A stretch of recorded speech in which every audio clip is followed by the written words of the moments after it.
ओम नमः शिवाय, जय महाकाल। आज के टाइम पर सभी माँ बाप परेशान रहते हैं अपने बच्चों को लेकर।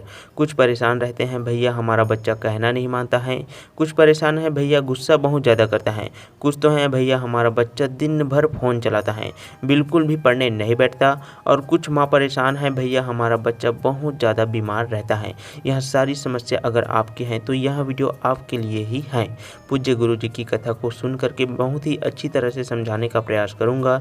सिर्फ आप इसे अच्छी तरह से सुनते जाएं और समझने का पूर्ण रूप से प्रयास करें। हम लोग सारी चीज़ों को यहाँ पर एक एक करके बताते हुए चलेंगे। तो सबसे पहले हम लोग उपाय के बारे में बात करते हैं। अगर आपका बच्चा चिड़चिड़ा स्वभाव का है, छोटी छोटी बातों को लेकर आपसे लड़ाई करने लगता है, आपका बात नहीं मानता है, बहुत ज़्यादा चिल्लाता है, तो आपको क्या करना चाहिए? तो सबसे पहले इसके लिए आपको बेलपत्र का उपाय करना बहुत ही ज़्यादा ज़रूरी है, और इस उपाय के लिए आपको मात्र 5 बेलपत्र ही लेना है। इसके अलावा आपको कुछ भी लेने का ज़रूरत नहीं है। लेकिन इस उपाय को थोड़ा से नियम से समझिएगा।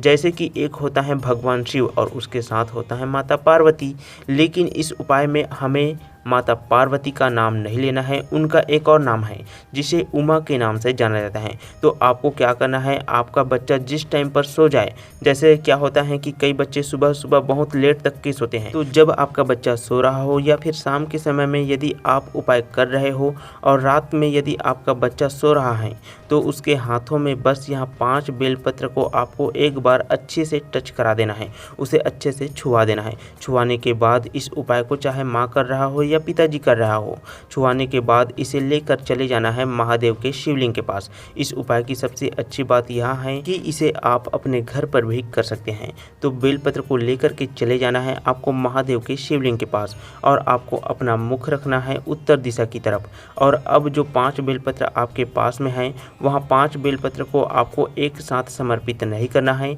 एक एक करके आपको वहाँ पर कोई भी मंत्र नहीं बोलना है।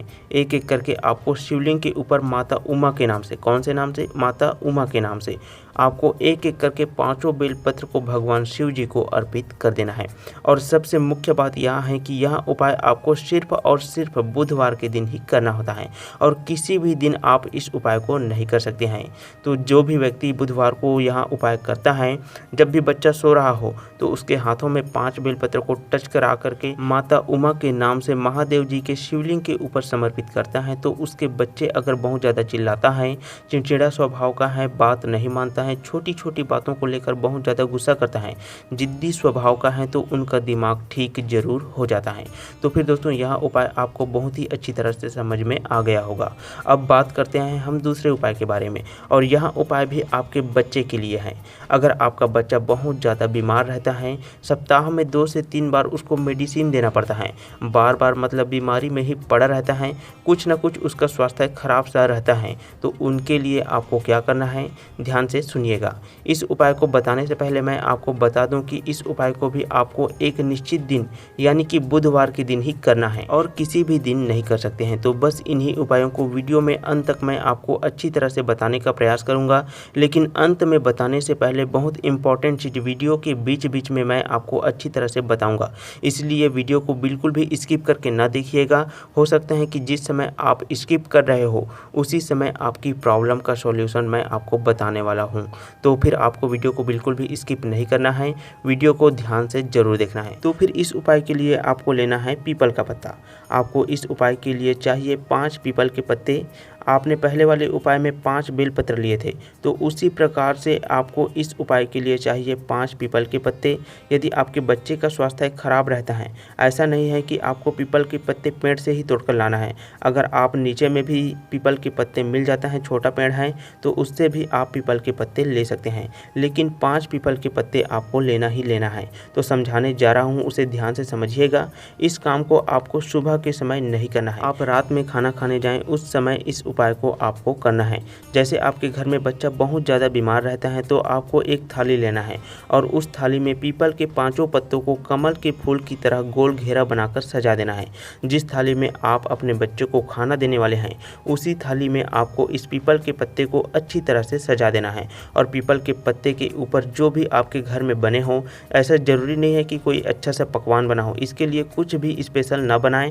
आपके घर में जो भी बना हो, जिस दिन भी बना हो, उसे आप अपने बच्चे को खाना खाने के लिए बैठे तो इन्हीं पीपल के पत्तों के ऊपर दाल चावल रोटी सब्जी जो कुछ भी बना हो तो उसे पीपल के पत्ते के ऊपर रख करके आपको अपने बच्चे को खिलाना है। अगर आपका बच्चा खा लेता है ना तो देखना 3-4 बुधवार अगर आपका बच्चा यहाँ पीपल के पत्ते के ऊपर का खाना खा लेता है तो उसका स्वास्थ्य एकदम जल्दी से ठीक हो जाएगा। यदि आपका बच्चा बहुत ज़्यादा मेडिसिन लेता है, सप्ताह में 2-3 बार उसका तबीयत खराब हो जाता है, तो ही इस उपाय को आपको करना है। तो मैंने आपको 2 उपाय बता दिए जो कि बहुत ही ज़्यादा सरल थे और आसान थे, जिसे आप एकदम आसानी से कर सकते हो। अब हम बात करते हैं तीसरे उपाय के बारे में। यह उपाय उनके लिए है जैसे आप कोई काम आपने अपने बच्चे को कहा और आपका बच्चा बिल्कुल भी नहीं, मैं नहीं करूँगा, मैं नहीं करूँगा, मैं नहीं करूँगा, यानी कि बिल्कुल भी एकदम नहीं करूँगा करके बोल देता है। एकदम ज़्यादा जिद्दी स्वभाव का है, हमेशा एक अलग सी टोन में रहता है, अलग सी मूड में रहता है, तो आपको इस उपाय को करना बेहद ही आवश्यक है। लेकिन उससे पहले आपको ऐसे ही महत्वपूर्ण उपाय जानने के लिए हमारे चैनल को सब्सक्राइब जरूर करना चाहिए, क्योंकि इस चैनल पर आपको प्रदीप मिश्रा गुरुजी के द्वारा बताया हुआ बहुत ही महत्वपूर्ण उपाय आपको बताते रहते हैं, जिससे कई लोग लाभ पा चुके हैं। और यह उपाय सिर्फ पंडित प्रदीप मिश्रा गुरुजी के द्वारा ही बताया जाता है और कई उपाय शिव महापुराण से भी लिया जाता है, तो उनके ही उपाय हम आपको बहुत ही अच्छी तरह से समझाने का प्रयास करते हैं। तो चलिए तीसरे उपाय के बारे में बात करते हैं। तो इस उपाय के लिए आपको लेना है जनेऊ। जी हाँ, जनेऊ। जब महादेव जी का पूजा पाठ करते हैं तो आपने देखा होगा कि महादेव को जनेऊ पहनाया जाता है, भगवान गणेश जी को भी जनेऊ पहनाया जाता है। तो इस उपाय के लिए आपको क्या करना है, 7 जनेऊ लेना होगा। चाहे तो आप पीले कलर वाला भी जनेऊ ले सकते हो, या फिर आपको पीले कलर का ना मिले तो आप सफ़ेद कलर का जनेऊ भी आप ले सकते हो। और लेना कितना है आपको, 7 जनेऊ। इस 7 जनेऊ को आपको ले करके महादेव के शिवलिंग के पास में नहीं जाना है। इसके लिए आपको जाना होगा बजरंगबली के मंदिर में। जी हाँ, कहाँ जाना है आपको, बजरंगबली के मंदिर में। जब आप बजरंगबली के मंदिर में पहुँचेंगे तो किसका नाम लेना होगा आपको, श्री बालाजी का। अगर आपके घर के आसपास में बालाजी का मंदिर है तो आप इस उपाय को एकदम आसानी से कर सकते हो। अगर आपके घर के आसपास में बालाजी का मंदिर नहीं है तो आप क्या करेंगे, बजरंगबली के मंदिर में चले जाएंगे और उसे 7 जनेऊ को चढ़ाने से पहले सबसे पहले आपको एक घी का दिया या फिर एक सरसों का दिया गोल बत्ती का सामने रखेंगे। शाम के समय प्रदोष काल में बुधवार के दिन एक पाठ करेंगे हनुमान चालीसा का। इतना सब कुछ करने के बाद जो आपके पास 7 जनेऊ हैं, उस 7 जनेऊ को आपको एक एक करके बजरंगबली के चरणों में, या तो आप राइट पैर में या फिर लेफ्ट पैर में, जहाँ पर भी आपकी इच्छा हो वहाँ पर आपको एक एक करके बालाजी का नाम लेकर एक एक करके सभी जनेऊ को समर्पित कर देना है। जब 7 जनेऊ समर्पित हो जाए तो वहाँ पर आपको खड़े होकर प्रार्थना करना है कि हे बालाजी, हमारा जो बच्चा है वह बहुत ज़्यादा क्रोध करता है, बहुत ही ज़्यादा जिद्दी स्वभाव का है और उसकी बात करने का जो तरीका है वह अच्छा नहीं है, वह हमेशा गलत संगति में रहता है, आप उसको किसी भी तरीके से सही कर दें।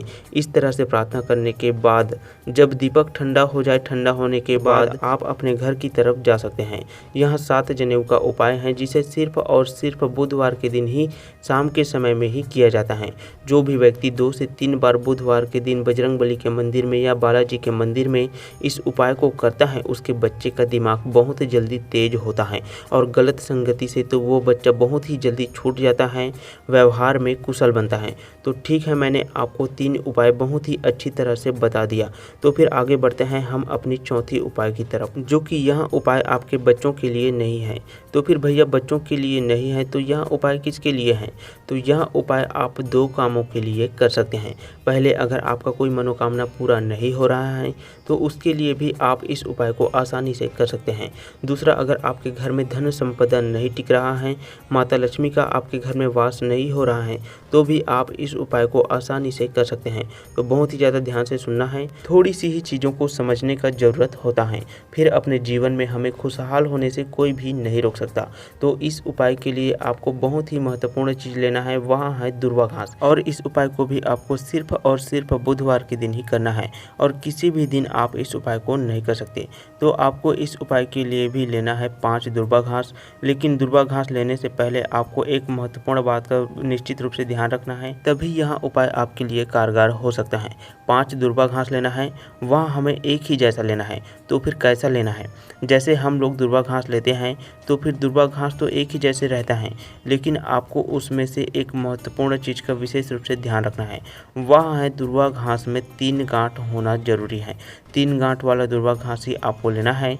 इसके अलावा आपको कोई भी दुर्वा घास आपको नहीं लेना है, यानी कि आपको जहां से 2 पत्तियां निकलती हैं दुर्वा घास में, उन्हीं 2 पत्तियों के बीच में जो गांठ होता है वैसा ही 3 गांठ होना चाहिए। ऐसी ही दुर्वा घास आपको 5 की संख्या में लेना है। इससे ज़्यादा गांठ वाला दुर्वा घास हमें नहीं लेना है और इन 5 दुर्वा घास को आपको आपस में बांध देना है।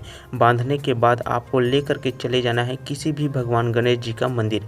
कहाँ ले जाना है? गणेश जी का मंदिर में। और यह उपाय आप अपने घर पर भी नहीं कर सकते हैं। इसके लिए आपको कोई भी गणेश जी का मंदिर तो जाना ही होगा, तभी यह उपाय सार्थक होगा। और वहीं पर आपको भगवान गणेश जी के पास में दुर्वा घास को रखना है और रखने के बाद भगवान गणेश जी से हाथ जोड़कर प्रार्थना करना है कि हम बहुत ज़्यादा परेशान हैं, हमारी मनोकामना पूरी नहीं हो रही है। हम कितना भी मेहनत करते हैं तो भी हमें जो मिलना चाहिए वह नहीं मिलता है, तो किसी भी तरीके से हमें व्यर्थ से दूर रखकर हमारी मनोकामना को पूर्ण करें। इस तरह से आपको भगवान गणेश जी से प्रार्थना करना है। लेकिन अभी उपाय खत्म नहीं हुआ है। अब प्रार्थना करने के बाद आप अपने घर की तरफ आओगे, लेकिन घर आने से पहले आपको भगवान गणेश जी की मूर्ति के आसपास में कोई सभी सफ़ेद या पीले कलर का फूल, कुछ भी फूल यदि आपको पड़ा हुआ दिखाई दे तो आपको उस फूल को लेकर के आपको अपने घर के ओर आना है और घर के अंदर आकर के रिद्धि सिद्धि के नाम से, किसके नाम से? रिद्धि सिद्धि के नाम से। जहाँ पर भी आप अपने घर में पैसे रखते हैं, धन रखते हैं, वहाँ पर आपको यह फूल रख देना है। अगर आपका कोई बहुत बड़ा दुकान है, कोई बिजनेस की ऐसी जगह है जहाँ पर आप रहते हैं, तो उस फूल को उठा करके वहाँ पर भी आप रख सकते हैं। अपनी प्रॉपर्टी वाली जगह में भी रख सकते हैं। तो इस उपाय को करने से आपके घर में कभी भी धन धान्य की कमी नहीं होगा। लेकिन एक चीज़ आपको विशेष रूप से ध्यान रखना है कि ऐसा नहीं है कि इस उपाय को आप कभी भी कर सकते हैं। ऐसा आपको बिल्कुल भी नहीं करना है। इस उपाय को करने का सिर्फ और सिर्फ एक ही दिन है, वहाँ है बुधवार का दिन। तो इस पूरी वीडियो में हमने आपको 4 उपाय के बारे में बताया है, जिनमें से 3 उपाय को आपको सिर्फ और सिर्फ बुधवार के दिन ही करना है। बाकी एक उपाय को जो बचे हुए थे उसको आप किसी भी दिन कर सकते हैं। तो इन उपायों में से कुछ उपाय आपके बच्चों के लिए हैं और कुछ उपाय आपके लिए हैं। जैसे आपकी मनोकामना की पूर्ति नहीं हो रहा है, तो इस तरह से यह बच्चों बूढ़ों सभी के लिए उपाय बताया है। तो फिर ऐसे ही प्रदीप मिश्रा जी के द्वारा बताए हुआ महत्वपूर्ण उपाय को जानने के लिए हमारे चैनल को सब्सक्राइब जरूर करें। कमेंट बॉक्स में श्री शिवाय नमस्तुभ्यम जरूर लिखें, जिससे आपके द्वारा भगवान भोलेनाथ का स्मरण हो। श्री शिवाय नमस्तुभ्यम। हर हर महादेव। ओम नमः।